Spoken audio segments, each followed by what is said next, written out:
My family chose silence over support, so I turned my pain into power. They didn't slam doors or throw accusations. They simply disappeared into silence. No arguments, no explanations, just a quiet that echoed louder than any scream. The day I reached out for support was the day I realized I was reaching into emptiness. No returned calls. No comforting texts. Just the haunting truth. They chose silence over showing up. And that silence, it told me everything I needed to know. Have you ever felt more alone in a room full of family than you did in solitude? Drop your story in the comments, I'm here for it. Now let me take you back to where this all began. Part 1. The call that wasn't answered. They didn't yell. They didn't shame me. They just went quiet. And that silence, it was louder than any rejection I've ever known. When I needed them most, their response wasn't anger, it was absence. No calls, no texts, just the echo of my own voice in an empty inbox. Started slowly, the way things often do. I was in the middle of a tough month. A key client disappeared without notice, a second contract fell through, and suddenly I was staring down the barrel of nearly empty savings and mounting stress. My small consulting business, the one I'd poured my heart and late nights into, felt shaky in my hands. So I sent a message to my family. I wasn't asking for money, I was asking for a lifeline, the simplest kind of comfort. A text. Hey, rough couple of weeks. Just need someone to talk to. Simple, right? Days passed. No reply. I chalked it up to busy schedules. I followed up. Just checking in, everything okay? Still nothing. Then, after 6 full days of silence, I felt it. The weight of being invisible to the people who once mattered most. I realized they had chosen not to show up. Not because they hadn't seen my messages, they did, but because they didn't care enough to respond. That silence cut deeper than any hurtful word could. It screamed, "You're not worth my time." There was no dramatic confrontation. No blowout. Instead, I folded myself into quiet resolution. I took a long look at my life. My strengths, my skills, my resilience. I thought, okay, you're not going to catch me, so I'm going to learn how to fly by myself. I set a plan. 1. Define my path. What services can I offer? What skills will make me valuable? 2. Reconnect with my work. Sign on to freelance platforms. Pitch. Do the small jobs no one else wanted. 3. Rebuild my confidence. Track even the smallest of wins. Note every kind word, every completed task. That first evening alone felt heavy. A dinner of takeout, half-open work documents, and silence that told 1,000 stories. But the next morning, I opened my laptop and began typing proposals, small but deliberate steps toward something better. I knew exactly who I was proving wrong. Not them, myself. Every evening I returned to silent workstations and voracious learning. I traded social nights for courses in digital skills. I bought used books on marketing. I dove deep into OneNote files of self-growth. I kept a folder labeled proof screenshots of paid invoices, thank you emails, positive client feedback. I encountered setbacks, of course. A client might not pay on time, or a project might stumble. I had nights where exhaustion crashed over me like winter. But then I'd revisit my proof folder. Seeing an email praising my work would ignite something inside me. Yes, you did this. And you can do more. I tracked every milestone, a $200 job, then $500, then restarting recurring contracts. Each win felt sacred because it was built in the quiet. Meanwhile, my family remained silent. No questions during group calls, no "how are things" texts, even though a few of them liked my public posts about professional milestones. Their silence became my compass, not as punishment, but as motivation. Have you ever been met with silence when you reached out to someone important? How did you move forward? I truly want to hear your story. Share below. I didn't build this life to punish anyone. I built it because I had to. Because that silence told me 2 things. They couldn't help me and I didn't need them to. 6 months in, I had a handful of steady clients. A local boutique, a small nonprofit, an Etsy shop. Nothing big yet, but enough to pay rent and refill my proof folder. More importantly, enough to remind me that resilience lives in action, not validation. Let me ask you, when life left you silent during your greatest needs, what tool or mindset helped you keep going? Drop a comment below. I'm here to celebrate your quiet triumphs. I wasn't just surviving anymore. I was thriving. And then I got a message that shifted everything. Not from family, but from them. That ping would change everything in the story I was writing for myself. Part 2. Rebuilding from rock bottom. You ever have one of those moments where the tears just stop? Not because you're healed, but because you're hollow? That was me. Sitting on the floor of my tiny studio apartment, staring at my phone like it might magically ring. But the silence was all that answered. No one was coming. Not my family. Not my friends. Not the people I thought would never leave me to drown. That realization didn't come with fireworks or thunderclaps. It arrived like a whisper that lingered in my chest. And so, I did something I had never done before. I stopped waiting. No more waiting for validation, encouragement, or love from people who had already chosen silence. With trembling hands and a heart heavy with disappointment, I picked up the first brick of what would become my own rescue. And that brick? It was simple.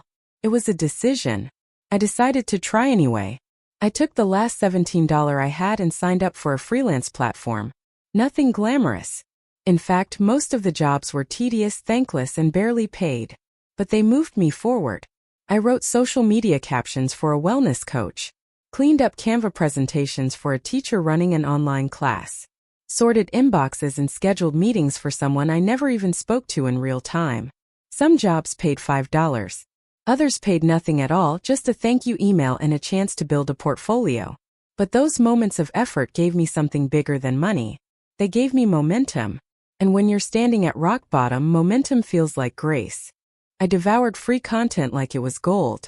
I watched YouTube tutorials on design, client management, and branding as if my life depended on it. Because, in a way, it did. I took notes like a student who believed the final exam was survival. Late at night, I would sit on my bare mattress, legs tucked under a blanket I found at a thrift store, and whisper to myself, "You're doing better than they think. You're doing better than you think." Some nights I cried quietly. Not because I had given up, but because I hadn't.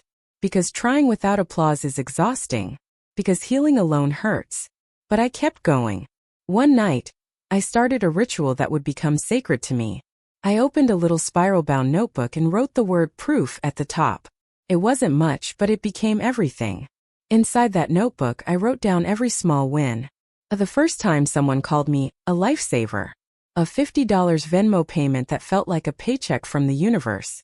The day I worked with a real client who trusted me without questioning my value. The moment I woke up and didn't feel dread. Just peace. Every page in that notebook became a soft landing for a fragile hope. I didn't share it with anyone. It wasn't Instagram worthy. But it was mine. Because when no one claps for you, you learn how to clap for yourself. Brick by brick, I laid the foundation for something new. Something sturdy. Something mine. And every time I opened that notebook, I remembered. I wasn't broken. I was rebuilding. My bank account didn't fill up overnight. My brand didn't go viral. But I got better. My systems improved. My pricing got stronger. My mindset? That changed completely. I no longer sought permission to take up space. I no longer measured my progress by who texted back or who clapped the loudest. Their silence stopped being a wound. It became my permission slip. To be bold. To be deliberate. To be free. And now I want to ask you something heart to heart. Have you ever had to cheer for yourself when no one else would? Have you ever built something in the dark, praying it would hold when morning came? Tell me your story. Right here, right now. Because your voice might be the spark someone else is looking for. And if this part of the story touched something in you, hit the like button. Not just for the algorithm. For us. So we know we're not the only ones building beautiful things out of broken pieces. Because every time I flipped through that notebook, every ink-stained proof of persistence, I reminded myself. I am not what they abandoned. I am what I decided to become. And just when I thought I had left the past behind for good, just when the ground beneath me felt steady again, life handed me an invitation I couldn't ignore. Part 3. The moment they had to watch. You know what they never prepare you for? The moment your silence becomes a stage. It was a sunny Saturday when I got the email. A local women's leadership summit was looking for speakers who had built something from nothing. Who had turned pain into power. I almost didn't apply. I mean, who was I to speak on leadership? I was still learning. Still healing. But then I remembered that notebook, the one I called Proof. Every page was a reminder that I didn't need a title to tell my story. I just needed a microphone. So I sent in my application. I didn't overthink it. Just shared my truth, my journey, and what I'd built brick by brick. A week later I got the reply, "You're in. You're speaking on the second day. We're putting your photo in the brochure." It felt surreal. Me? On the poster? Fast forward to the event. The venue buzzed with excitement. Women from all over, dressed in power suits and flowy dresses, carrying tote bags with words like boss, visionary. She did it. I clutched my own badge like it might fly away. I stood backstage, nerves crawling across my skin. But not fear, this was different. This was the kind of energy that says, "You've earned this." And then I saw them. I peeked through the curtain just before they called my name, and there they were, front row. My mother, my brother, my sister. My stomach dropped. I hadn't seen them in over a year. Not since they stopped answering my calls. Not since they chose silence over support. What were they doing here? Did they know I was speaking? Had they seen the brochure? I didn't have time to find out, because then I heard it. "Please welcome Lena Wells to the stage." Applause. Lights. A microphone in my hand. And 3 people who once couldn't be bothered to ask how I was doing, staring right at me. I took a breath. And then I spoke. Not from a place of revenge. Not to make them feel small. But from the space I had finally grown into. The one where I didn't need their approval to tell my truth. I told the audience about hitting rock bottom. About freelancing with shaky hands and an emptier fridge. About building a business with free YouTube videos and prayers whispered between invoices. About the notebook labeled proof. I didn't name names. I didn't point fingers.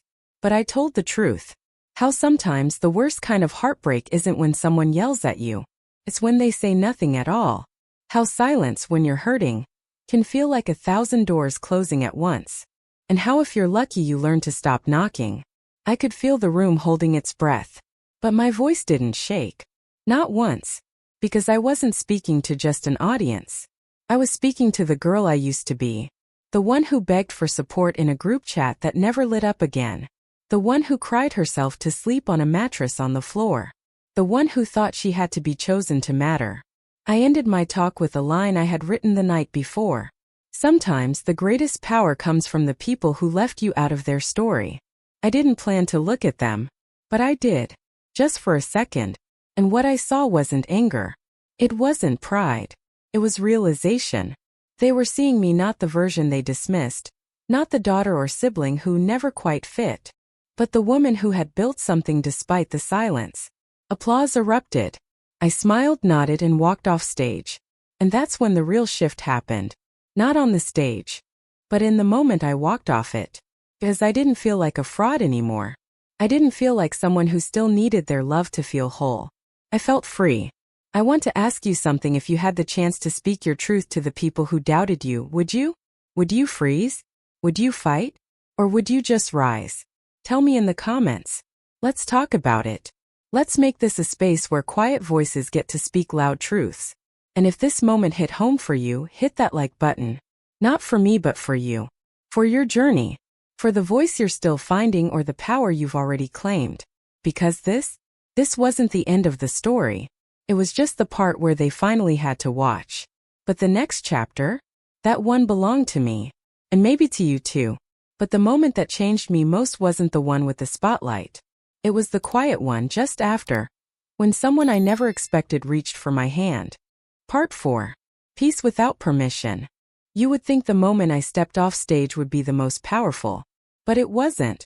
It was the moment I saw my sister standing in the hallway, her phone in her hand, her eyes flicking up to meet mine before quickly looking away. She didn't come over. Didn't say anything. But that night I got a text. 4 words. I didn't know. Sorry. And you know what? I didn't reply. Not because I was angry, but because for the first time in my life I didn't need to explain myself. I didn't need to soften my truth or shrink my success, or wrap my journey in palatable little bows so it would be easier for them to accept. I wasn't waiting for their understanding anymore, because I had finally given myself permission to be proud. Not proud because they saw me. Proud because I saw myself. You see, when I first started building, when I was scraping by on $5 gigs and ramen dinners, I used to fantasize about the day they'd come back. The day they'd say, "We were wrong." The day they'd apologize, ask for forgiveness, and finally tell me they were proud. But now, I didn't need it. Not because I had become cold, but because I had become whole. There's a difference. You can forgive someone without inviting them back into your soul. You can feel peace without permission. I still saw them in the weeks that followed. My mother liked a few of my posts online. My brother left a thumbs up on one of my business milestones. Polite gestures. Quiet ones. But there were no long conversations. No sit-downs. No deep, cathartic confessions. And honestly, that was okay. Because I didn't build my business to prove them wrong. I built it to prove myself right. That I was capable. That I was worthy. That I could rise without rescue. These days, I run a creative agency from a sunny little loft space with big windows and bigger dreams. I work with clients who once felt invisible, helping them find the words and visuals to tell their own stories. I mentor young women trying to break into creative fields where they're often overlooked. I teach them what I had to learn alone, that the world doesn't always clap when you rise. But that doesn't mean you don't rise anyway. I host monthly community nights, now small gatherings with food and laughter and idea sharing. And every seat at my table? It's intentional. No one gets left standing. No one gets sent to the garage for a stool. We don't do hierarchy here. We do humanity. Because I know what it feels like to be left out of a room you would have given anything to be part of. And now that I'm building rooms, I make damn sure they're open. People sometimes ask me if I've fully forgiven my family. And the truth? I'm not sure forgiveness always looks like a single moment. Sometimes forgiveness is a boundary. Sometimes it's a beginning. Sometimes it's just silence that no longer hurts. I'd love to know, what does healing look like for you? Is it a conversation you had or one you walked away from? Is it a door you reopened or one you finally closed? Drop your answer in the comments. Your story might be the mirror someone else needs. Because if there's one thing I've learned, it's that healing doesn't always come wrapped in apologies or resolutions or picture-perfect endings.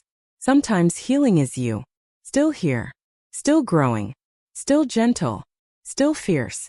Still rising even when no one's watching. So if no one told you today, let me be the one. You don't need permission to be proud of how far you've come. You don't need applause to matter. You don't need a perfect family or a perfect past to build something beautiful. You are not too late. You are not too much. You are becoming. And maybe, just maybe, your pain isn't your weakness. It's your power. Because the truth is, some stories don't end with a dramatic reunion or a long-awaited apology. Some stories end with a quiet, steady decision. The decision to stop waiting for validation and start living like you never needed it. They chose silence. I chose growth. And in the space their absence left, I found strength I never knew I had. I didn't rise to prove them wrong. I rose because I couldn't stay where they left me. Today I carry peace in my heart, not because they came back, but because I moved forward. Quietly, steadily, proudly. If this story touched something in you, take a moment to like, comment, and subscribe to In a Family Story. We share stories that speak to the soul, stories of resilience, of quiet victories, of finding your light even when others dimmed it. You're not alone here. And your journey, it matters more than you know.